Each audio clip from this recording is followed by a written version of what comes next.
Quando não se deve fazer o teste de provocação oral em pacientes com alergia ao leite de vaca? A gente sabe que o teste de provocação oral é o exame padrão ouro para diagnóstico de alergias alimentares. Tá?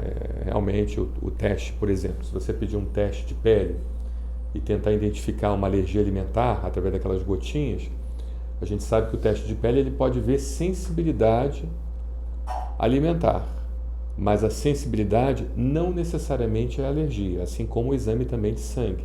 Ele pode ver sensibilidade alimentar, mas não necessariamente alergia.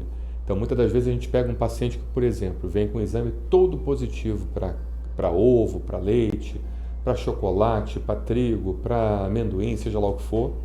Aí o médico, às vezes, muitas das vezes, né, que não é da área, ou às vezes o próprio paciente, o médico hoje já está bem mais informado sobre isso, porque a Associação Brasileira de Alergia e Imunologia ela tem feito trabalhos muito bonitos e muito interessantes com médicos de outras especialidades, alertando para essas situações e esclarecendo, né, de que a sensibilidade ela não necessariamente é um processo alérgico, mas muitas das vezes você pode pegar um paciente que foi orientado mal e aquele paciente acaba suspendendo toda aquela alimentação, né? Porque o paciente se assusta, vê aquele resultado positivo e aquele resultado positivo ele vai pensar o seguinte: não, se deu positivo eu devo suspender então todo tipo de alimento que contenha essa positividade, que contenha justamente esses testes positivos, né? E muitas das vezes isso não deve ser feito porque se o paciente tem uma sensibilidade, por exemplo, ao leite de vaca, e ele veio positivo ao leite de vaca no teste alérgico, mas ele toma leite, ele come queijo, ele faz uso de qualquer outro tipo de derivado, não tem absolutamente nada, né? Faz qualquer outro tipo de derivado do leite e não tem absolutamente nada, ou seja, não desenvolve nada, não desenvolve tosse, não desenvolve diarreia, não desenvolve lesões avermelhadas no corpo, não desenvolve queda da pressão arterial com aumento da frequência cardíaca, ou seja, não desenvolve aqueles sinais e sintomas clássicos de alergias leves, moderadas ou graves, não desenvolve absolutamente nada, sempre comeu aquilo e nunca teve nada, ele não deve suspender o alimento. Por quê? Porque se ele suspender o alimento, ele vai diminuir a exposição crônica daquele alimento e aquela exposição crônica que está fazendo com que aquela sensibilidade que ele tem, que é um fato, não se transforme numa alergia de fato, que não se transforme realmente numa doença alérgica, numa hipersensibilidade alérgica de fato, tá bom? Então é muito importante a gente deixar claro essa situação. Então, para que nós venhamos a confirmar o diagnóstico de alergia alimentar mediada pelo anticorpo IgE, é justamente o exame padrão ouro, é o teste de provocação. Só que o teste de provocação, ele tem algumas contraindicações.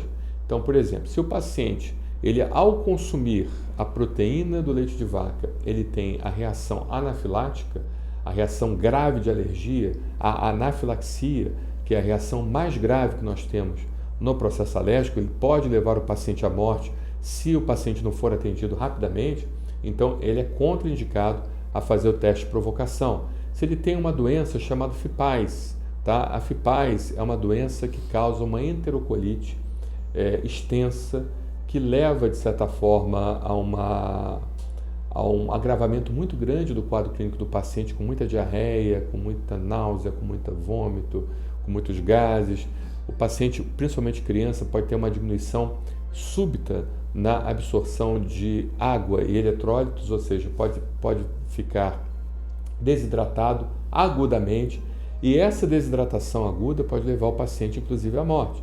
Então, a FIPAS também é uma condição clínica de alergia alimentar não mediada pelo anticorpo da classe IgE e que, de certa forma, se o paciente fizer o teste de provocação oral, ele tem um risco de agudizar o quadro clínico dele e, consequentemente, vir ao óbito também, muitas das vezes por desidratação, principalmente crianças menores que perdem líquido muito mais facilmente do que crianças maiores ou adultos, tá bom?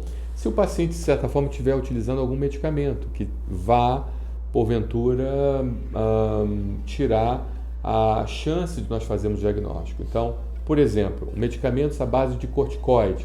Se o paciente está usando medicamento à base de corticoide, a gente sabe que o corticoide tem uma ação anti-inflamatória, em alguns casos, dependendo da dosagem também, imunossupressora, diminui a imunidade. Então, se você for fazer o teste de provocação, pode ser que o teste de provocação ele venha negativo e você não saiba então se o paciente tem alergia ou não. E também nós precisamos ver a condição clínica do paciente. Se tiver um paciente assim muito debilitado, muito depauperado, muito desidratado, se tiver um paciente realmente emagrecido, com perda proteica, aquele paciente que precisa primeiro de uma abordagem menos específica, mais abrangente, ele precisa se recuperar primeiro para que ele possa então ser submetido a um possível teste que possa dar reação colateral nele, porque às vezes a reação colateral que o teste de provocação vai dar em um paciente depauperado pode ser também fatal. Então, as contraindicações para o teste de provocação oral são essas, então a gente tem que seguir direitinho isso para não colocar em risco a vida do paciente com um teste que, porventura, seria importante para elucidar e não para deixar o quadro mais complexo, tá bom? Muito obrigado pela sua pergunta.